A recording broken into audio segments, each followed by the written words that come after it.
For more on this, I'm joined by our International Affairs Editor, Philip Turle.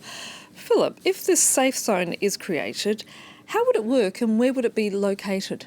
So the aim here on the part of the French President Emmanuel Macron, the British Prime Minister Boris Johnson and the German Chancellor Angela Merkel is to establish this safe zone so that those foreign nationals and Afghan nationals who worked with Allied forces for the past 20 years and who haven't managed to get out yet and won't get out by tomorrow and the final departure of US forces will be able to leave the country.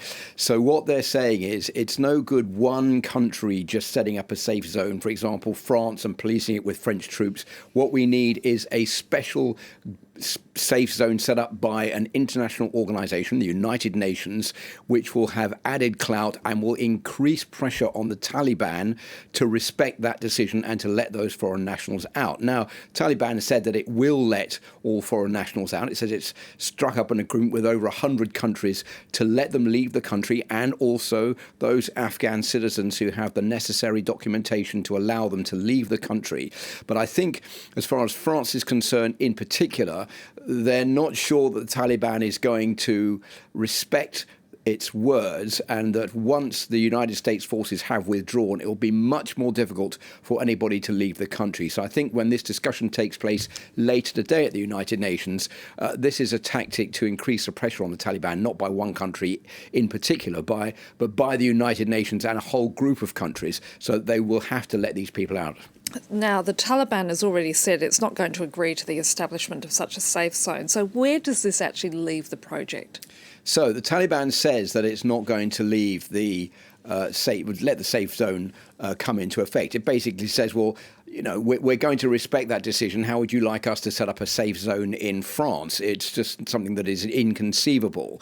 I think the Taliban is in a very complicated position right now because it needs international recognition. It doesn't want to remain a pariah organization.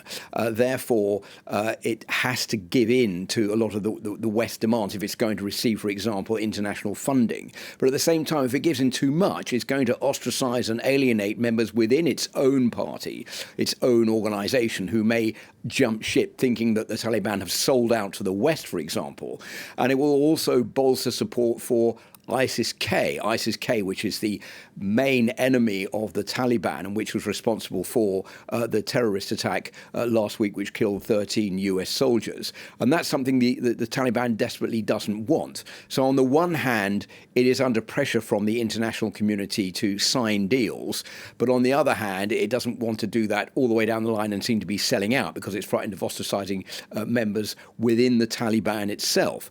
So I think what we see here is the Taliban officially saying no and officially saying that they are going to let out these foreign nationals.